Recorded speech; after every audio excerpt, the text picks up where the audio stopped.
Bienvenida y bienvenido. Hoy nos metemos de lleno en una situación bastante tensa, compleja, allá en La Guajira, en Colombia. Tenemos sobre la mesa una solicitud formal que ha llegado nada menos que a la Comisión Interamericana de Derechos Humanos, la CDH. Efectivamente. Y en el centro de todo, pues, están las comunidades indígenas Wayuu de Arroyo Guerrero. Se enfrentan a un proyecto grande, estatal, una planta de tratamiento de aguas residuales, una PETAR, para la ciudad de Riohacha. Así que hoy, nuestra tarea es desgranar esta denuncia que hemos podido revisar. ¿Qué piden exactamente? ¿Qué pruebas tienen? Porque sienten que sus derechos, sus derechos fundamentales están en riesgo. Vamos a verlo. Exacto. Y ya el hecho de que sea una petición formal a un organismo internacional, pues eso ya indica la gravedad que perciben, ¿no? Vamos a analizar lo que alegan. Hablan de violaciones de derechos humanos, de falta de consulta previa, que es clave, problemas ambientales serios y también de presiones. Vale, pues vamos directos al núcleo. El conflicto es esta PTAR de Riohacha. Según los papeles, el plan es llevar las aguas residuales de la ciudad hasta Arroyo Guerrero y una vez tratadas, pues verterlas allí. Y aquí hay que entender algo fundamental. Para el pueblo wayuu, este arroyo no es solo agua, es un territorio ancestral, tiene un significado espiritual, cultural muy profundo. No es una apreciación subjetiva, entonces. No, para nada. De hecho, la propia Corte Constitucional de Colombia, fíjate, en una sentencia del 2017, la T-556, reconoció ese carácter sagrado del arroyo. Y lo más importante, dijo que cualquier cosa que se hiciera allí necesitaba consulta previa con ellos. Justo. Y eso nos lleva a la denuncia principal de las comunidades wayuu. Sienten que esto se les impone. Argumentan que no ha habido esa consulta previa, libre, informada, que exige la ley colombiana y también el convenio 169 de la OIT. Un convenio internacional clave. Pero no es solo la consulta lo que falta, según dicen. Señalan que no hay un estudio de impacto ambiental serio y tampoco la licencia ambiental necesaria. La que tiene que dar la autoridad regional, Corpo Guajira. Esa misma. Es, bastante clara. Incluyen respuestas oficiales de Corpo Guajira. Hay una de octubre de 2024 y otra de abril de 2025. Y en las dos, Corpo Guajira dice que a esas fechas no había recibido ninguna solicitud de licencia para esa PETAR. Ninguna. Ni estudios de impacto, ni se había iniciado ningún trámite administrativo por parte de quien promueve el proyecto. Nada. Pero eso choca bastante con la sensación que describen las comunidades de que el proyecto sigue adelante, ¿no? Como si fuera un hecho. Claro, y aquí es donde la cosa se enreda más. Las comunidades hablan de un patrón de simulación institucional. ¿Simulación institucional? ¿A qué se refieren con eso? Pues mira, a una serie de, acciones y documentos que parecen contradecirse entre distintas entidades del Estado. Por ejemplo, adjuntan un certificado del municipio de Riohacha, de febrero de 2025, y ese papel dice textualmente que el proyecto no afecta a ninguna comunidad indígena o grupo étnico. Pero, ¿cómo puede ser? Si precisamente el conflicto es con las comunidades wayuu de allí. Exacto. Y lo más llamativo es que los propios mapas oficiales del mismo municipio, que también están en la denuncia como prueba, esos mapas sí que muestran comunidades wayuu justo en la zona de influencia, pegadas al arroyo. O sea, la misma entidad municipal emite un certificado diciendo una cosa y sus mapas oficiales muestran otra. Tal cual. Una contradicción bastante flagrante, sí. Y según la petición, no es la única. También mencionan a la gobernación de La Guajira. Parece que, en respuesta a una acción judicial anterior, una tutela... Que es un recurso para proteger derechos fundamentales en Colombia, ¿verdad? Eso es. Pues la gobernación respondió negando ser responsable del proyecto o estar liderando nada relacionado con él. Vale, se desmarcan. Pero la denuncia presenta un decreto oficial posterior, firmado por el gobernador, el decreto 0235 de 2025. Y este decreto, convoca a la Asamblea Departamental a sesiones extraordinarias. ¿Para qué? Pues para declarar de utilidad pública e interés social la PTAR y autorizar la compra del terreno. Vaya.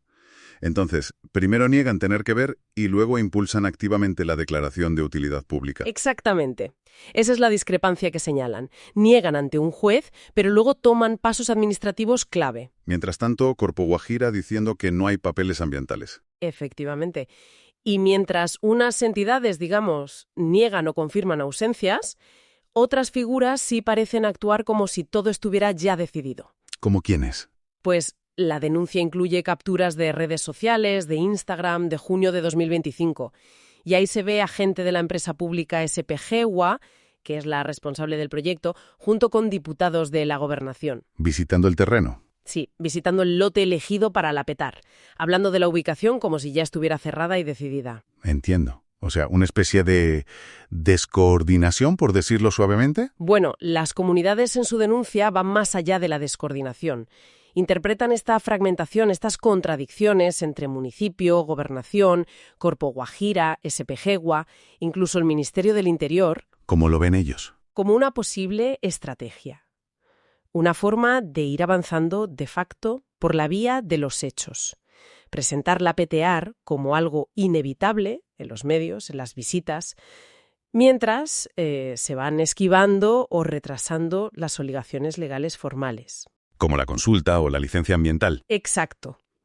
Crear una realidad consumada que luego sea más difícil de parar legalmente. Esa es su interpretación. Pero esto no es solo un lío de papeles y administraciones.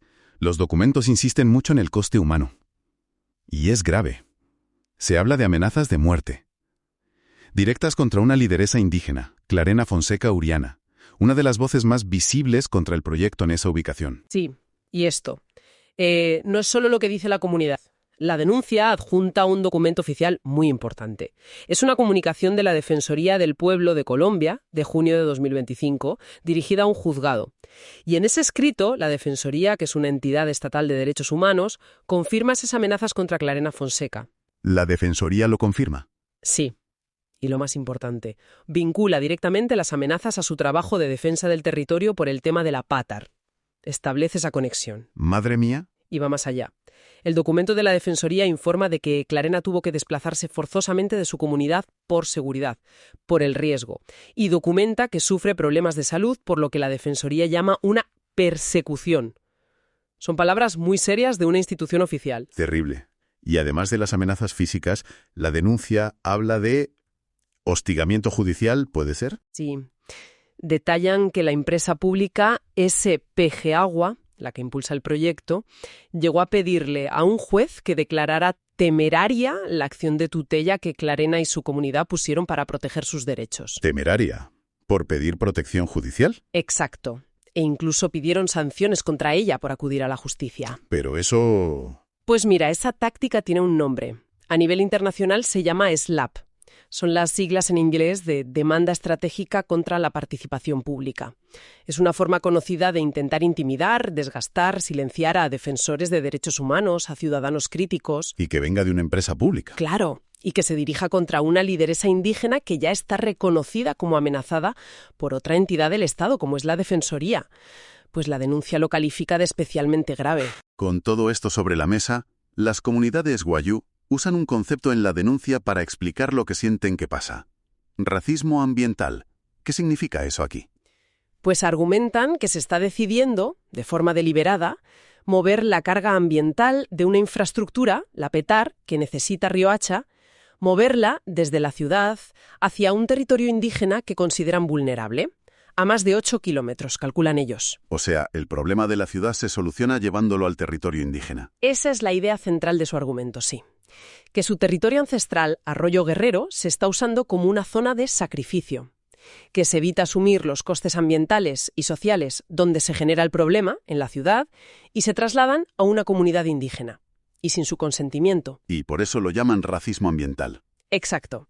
Porque ven una violación de la equidad, de la no discriminación. Y legalmente, ¿en qué se basa la denuncia ante la CIDH? ¿Cuáles son los ejes principales? Pues son varios. Primero, los derechos colectivos indígenas, el derecho a su territorio y, sobre todo, el derecho a la consulta previa, libre e informada, que está tanto en el Convenio 169 de la OIT como en la Convención Americana de Derechos Humanos. Vale, derechos indígenas. ¿Qué más?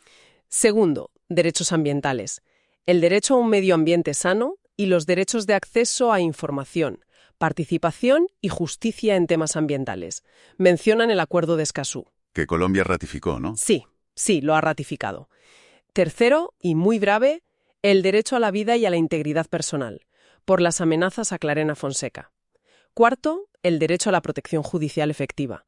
Sienten que la justicia interna no ha funcionado y señalan ese intento de sanción por temeridad como un ataque directo. Entendido. Y todo esto, claro, lo conectan con la Constitución colombiana, diversidad étnica, protección ambiental, consulta previa, y recalcan el presunto desacato a esa sentencia específica de la Corte Constitucional, la T-556 de 2017, que protegía justo al arroyo Guerrero. Hay algo importante que las comunidades aclaran en el escrito, ¿verdad? Sí, lo enfatizan mucho. Que no se oponen a la PATAR en sí.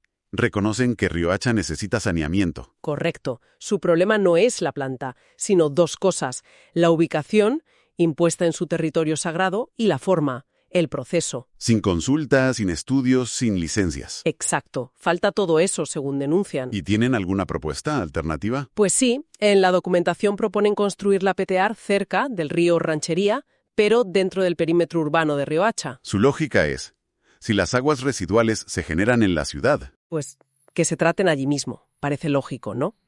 Cuestionan tener que bombear esas aguas más de 5 kilómetros, según ellos, para llevarlas a un arroyo sagrado. Y añaden otro punto interesante. Parece que la empresa SPGUA ha hablado de reutilizar el agua tratada para riego o ganado. Entonces las comunidades preguntan, si se quiere reutilizar, ¿no sería más lógico hacerlo cerca de la ciudad, que también necesita agua, en vez de llevarla tratada lejos al territorio indígena? Plantean dudas sobre la coherencia del propio plan. Sí, y también recuerdan el caso del Arroyo Bruno. Otro conflicto en La Guajira. Muy sonado, sí, con una minera. Y la Corte Constitucional intervino porque se afectó territorio guayú sin consulta.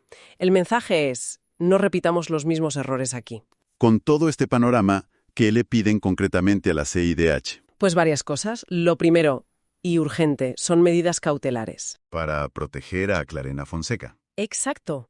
Para proteger su vida e integridad y la de otras autoridades que se sientan amenazadas. Es para prevenir daños irreparables. Vale, protección urgente. ¿Y después? Piden que la CIDH admita el caso formalmente, que investigue a fondo las violaciones de derechos que denuncian. Solicitan también que la comisión valore hacer una visita in situ, ir allí, o activar un monitoreo especial desde sus relatorías. ¿Y si la comisión les da la razón? Esperan recomendaciones para Colombia. ¿Cómo cuáles? Pues, por ejemplo, que se ordene suspender el proyecto en Arroyo Guerrero hasta que se cumpla todo. Consulta real, estudios completos, licencias, todo. También piden medidas de reparación por los daños sufridos y garantías de que esto no vuelva a pasar. Y un seguimiento, supongo. Sí. Piden que la CIDH mantenga el caso bajo supervisión, quizás con alertas, para asegurar que Colombia cumpla lo que decida la comisión. Bueno, pues hemos recorrido una denuncia muy detallada ante la CIDH. Una comunidad wiyú, un arroyo sagrado, un proyecto estatal necesario pero cuestionado. Y acusaciones muy serias: falta de consulta, simulación institucional, amenazas, racismo ambiental. La documentación intenta mostrar una cadena de presuntas irregularidades, certificados contra mapas, decretos contra negativas, falta de trámites ambientales confirmada oficialmente y esas denuncias sobre la seguridad de la lideresa. Sí, dibuja un cuadro complejo y, la verdad, preocupante sobre cómo chocan a veces los proyectos de desarrollo, aunque sean necesarios, con los territorios indígenas y sus derechos, sobre todo si la consulta y la participación no se garantizan bien. Y esto nos deja una pregunta flotando, ¿no? Más allá de Arroyo Guerrero, ¿qué nos dice esto de esa tensión que vemos una y otra vez entre desarrollo, infraestructuras y los derechos indígenas y la protección de sus territorios? Exacto. ¿Cómo se puede asegurar que el progreso necesario no se haga a costa de invisibilizar o sacrificar a las comunidades más vulnerables? ¿Cómo garantizar que sus voces, sus derechos, que están en las leyes, se respeten de verdad en la práctica? Una cuestión de fondo, sin duda, con implicaciones enormes. Gracias por acompañarnos en este análisis.